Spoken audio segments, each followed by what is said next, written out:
यदि चित्त की शुद्धि नहीं हुई तो माता सती ने कथा सुनी तो माता सती के हृदय में भक्ति ना प्रेम जागृत नहीं हुआ, संदेह जाग गया। भागवत जब शंकर जी ने कथा सुनी, भागवत सुनी, राम कथा सुनी, तो राम के प्रति श्रद्धा ना जागकर माता सती को क्या जाग गया? संदेह। ये कैसे भगवान है? क्योंकि कथा को श्रद्धा से नहीं सुनी। माता सती के अंदर अभिमान था कि मैं तो खुद जानती हूं सब, मुझे कोई क्या जनाएगा। उस अभिमान में जान ना पाई। इसलिए भागवत जो है वो महापुरुषों की संगीता है, महापुरुषों का दिव्य। इसलिए भागवत जब सुना करो तो भागवत, इसलिए दास अनिरुद्ध आपको हर संदेह पर रुक रुक के आपको हम समझा रहे हैं, ताकि आपको जरा भी डाउट ना रह जाए। जहां जहां आपको डाउट है वहां वहां मैंने आपकी हर बात को रुक के क्लियर किया है। तो रास किस किस को क्लियर हो गया? समझ में आ गई बात? कोई डाउट, कोई संदेह, कोई प्रश्न क्लियर है? रास का मतलब क्या है ये भैया बताएंगे आप? क्या है रास? फास्ट। हाँ, क्या है रास? हाँ? क्या है रास बेटा? मैया क्या है रास? सब लोग बोलो एक साथ, रास की क्या परिभाषा है? आपको समझ में आ गई बात? रास का मतलब है जीवात्मा और परमात्मा का, भक्त और भगवान का मिलन को रास कहते हैं। जहां भगवान ने भक्तों की जन्म जन्म की इच्छाओं को पूरा किया, चाहे वो इच्छा गले लगने की हो, चाहे वो इच्छा भगवान को जी भर के देखने की हो, या चाहे वो इच्छा भक्त के अंदर जो भी इच्छा हो, उस इच्छा की पूर्ति का नाम रास। जैसा मेरे पास कोई आए और इच्छा मैया आके कहे कि बेटा गले लगाना है तो गले लगाना मां को, ये मेरा धर्म है। ऐसी भगवान का धर्म था कि आप अपने भक्तों को गले लगाइए, तो भगवान ने लगाया। अब आगे चलते हैं। जब भगवान ने बांसुरी बजाई, कौन सी रात को रास हुआ था? कौन सी रात थी वो?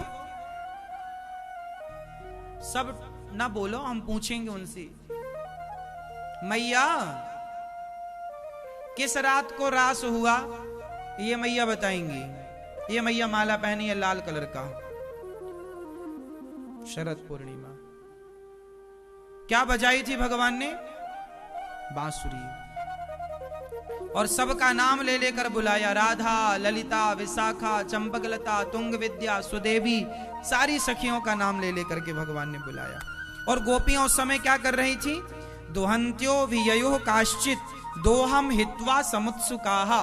सारी गोपियां काम कर रही थी, गाय धो रही थी, कोई बर्तन धुल रही, सारी सखियां बिजी थी। और वो सारी सखियां जब व्यस्त थी और भगवान ने रास रचाने के लिए आवाहन किया, तो जो सखी जहां जिस हाल पर थी उस काम को वहीं छोड़ा और दौड़ पड़ी श्री कृष्ण से मिलने के लिए। एक सखी गाय धो रही थी कि बांसुरी सुनाई पड़ी, गाय बर्तन सब वहीं छोड़ा, दौड़ पड़ी श्री कृष्ण से मिलने के। सखियां सारा काम छोड़ छोड़ करके दौड़ती हैं। किसके लिए? मतलब एक सखी बच्चे को दूध पिला रही थी। अच्छा, ये सखियां कोई लड़की कुंवारी कन्या ही नहीं थी, सब बड़ी बड़ी सखियां थी, गृहस्थ में थी, पति थे, पुत्र था, परिवार था, लेकिन प्रेम था ना भगवान से। भगवान का जो मिलन हुआ वो कोई शरीर का मिलन थोड़ी था। अब यहां एक चीज और क्लियर कर दूं आपको, जो रास था वो शरीर का मिलन नहीं था, वो तो केवल मन का, आत्माओं का मिलन था। भक्त और भगवान की पवित्र आत्माओं का मिलन था, वहां शरीर नहीं था। कोई शरीर, ये हाड़ मांस का शरीर नहीं था, दिव्य शरीर था। शरीर तो था पर कौन सा? दिव्य शरीर। अच्छा ये बताओ, जब गोपियां गईं तो गोपियों का कौन सा शरीर गया? शरीर कौन सा गया? यदि ये शरीर से चली जाती तो पति ढूंढने लग जाते कहां चली गई। इसलिए गोपियों ने वो दिव्य शरीर प्राप्त किया। एक शरीर से तो घर पर थी अपने काम में, पर एक शरीर से दौड़ करके भगवान की तरफ चली गई। वो गीत सुना होगा, पंख होते तो उड़ जाती रे, पंख होते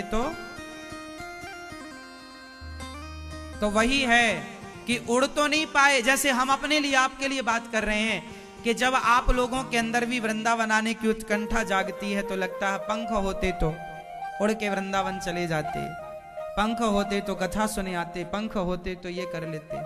ऐसे ही वो गोपियों के सचमुच वो प्रेम के कारण वो भक्ति के पंख लग गए और वो सचमुच उड़ करके भगवान के पास चली गईं। और गोपियां सारा काम धाम छोड़ करके दौड़ पड़ी।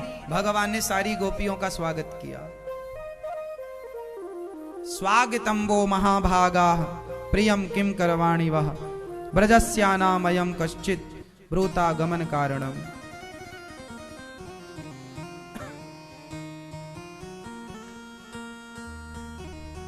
ब्रजस्यानामयं कच्चिद ब्रूता गमन कारणम। क्यों आई हो सखियो? आओ आओ आओ। क्यों आई हो? सारी गोपियां जब आई तो भगवान ने कहा आ गई। क्यों आई हो? अब जाओ। रात को आई हो, यहां क्यों आई हो? किसने बुलाया? भगवान ने देखो पहले ठोक बजा के देख लिया, कच्ची तो नहीं है, कहीं भावावेश में तो भाग कर नहीं आ गई। तो आ गई गोपियां तो फिर कह रहे हैं जाओ। गोपियों से भगवान ने कहा जाओ। गोपियां बोली ना प्रभु, अब हम सबको छोड़कर आपके लिए आई हैं, अब आपको छोड़ के सबके पास नहीं जा सकती। आपको पाने के बाद फिर क्या पाना शेष रह जाता है, आपको अब नहीं छोड़ सकती। अंतिम मंजिल तो कृष्ण है ना, अब कृष्ण को छोड़कर किसके पास जाएं? तब भगवान ने यहां उपदेश किया। गोपियों को कहा कि सुनो, पति कैसा भी हो, पति को नहीं छोड़ना चाहिए। पति कैसा भी हो, पति को नहीं छोड़ना चाहिए। पत्नी कैसी भी हो, पत्नी को नहीं छोड़ना चाहिए।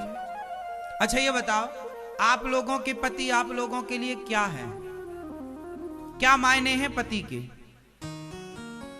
आप बताओ, आप अपने पति को क्या समझती हैं? आप बताओ। कुछ भी नहीं। क्या समझेंगे उसको हम? कुछ नहीं।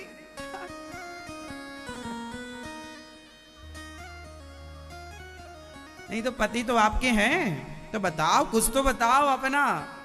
आप अपने पति को क्या मानती हैं? पति है बस। आप बताओ मैया, पति को आप क्या मानती हैं?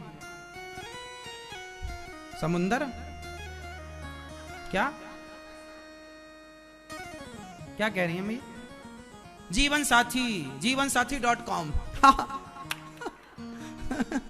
ये तो हमारा जीवनसाथी.com है बस। चलिए ये मैया बताएंगे आप पति को क्या मानती हैं। अब मैया पीछे चुप रहो, मेरी माँ गला फाड़े डाल रही हो। ये मैया को बताने दो। आप अपने पति को क्या मानती हो? हाँ? पति, ये मैया कुर्सी सोफे वाली मैया, पति परमेश्वर। आप मैया क्या मानती हैं पति को? मैया क्या मानती हैं आप बताओ? पति हैं आपके ना, क्या मानती हैं? बताओ। नहीं, हम आपकी मांग देख रहे हैं कि भरी है कि नहीं। नहीं दिख नहीं रही है ना हमें यहां से। जरा सी भर रखी है आपने, कहीं छुपी होगी, यहां कहीं भर के ऐसे ढक लिया होगा आपने।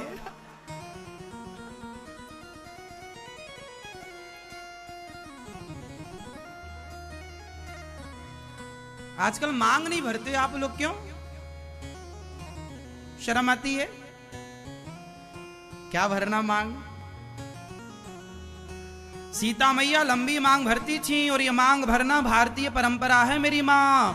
ये मांग आपकी शोभा है, इस शोभा को बनाए रखिएगा। आप तब तक ही सुंदर हैं जब तक आपके मांग में सिंदूर है।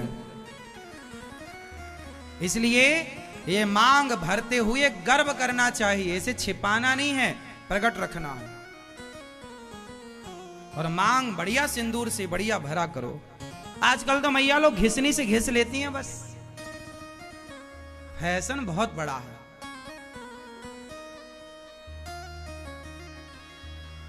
थोड़ा ज्यादा वाली मांग भरा करो। आप लोगों की है या नहीं? आजकल ना देखो फैशन पे क्या होता है, हमारी कुछ बहनें चूड़ियां एक हाथ पे पहनती ही नहीं है, और एक हाथ पे घड़ी, एक हाथ पे चूड़ी नहीं, एक हाथ पे घड़ी, एक हाथ पे चूड़ी, एक हाथ पे घड़ी। चूड़ी पहनना चाहिए। गांव में कहावत कहते हैं कि भगवान दुश्मन की बेटी का हाथ खाली ना करे। हाथ खाली का मतलब क्या है? हाथ खाली का मतलब जानते हो? नहीं, ये नहीं जानती, जरा बताओ इनको। हाथ खाली का मतलब क्या होता है?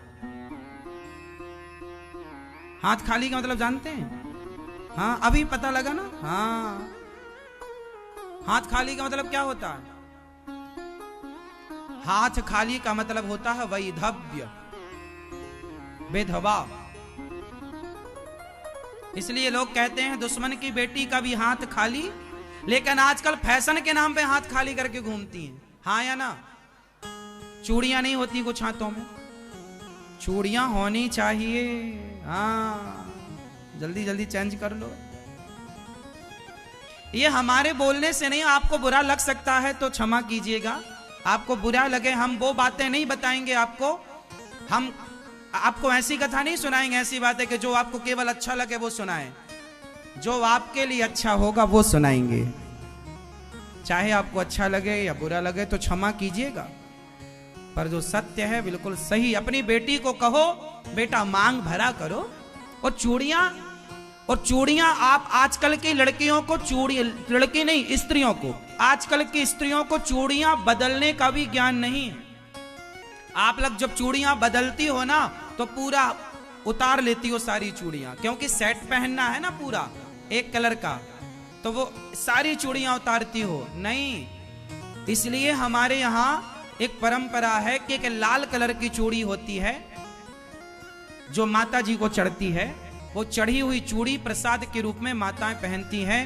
और जब आप चूड़ियां बदलती हो तो एक चूड़ी आपके हाथ में होनी चाहिए, एक चूड़ी आपके हाथ में आखिरी में होनी चाहिए, फिर आप बदलो। पीछे एक चूड़ी पड़ी रहे, या सारी पहन के उसको हटा सकते हैं। सेट यदि आपका बिगड़ रहा है, कलर कॉम्बिनेशन नहीं बैठ रहा, तो आप बाद में उसको हटा लो, पर आखिरी में एक चूड़ी होनी चाहिए। पूरा हाथ खाली नहीं होना चाहिए। पूरा हाथ तो तभी खाली होता है जब पति नहीं होता। हाँ या ना? इसलिए ये बात जरा समझाओ और सिखाओ। मांग हो, चूड़ी हो, गले में मंगलसूत्र हो, आप अपना स्वरूप ना बदलो।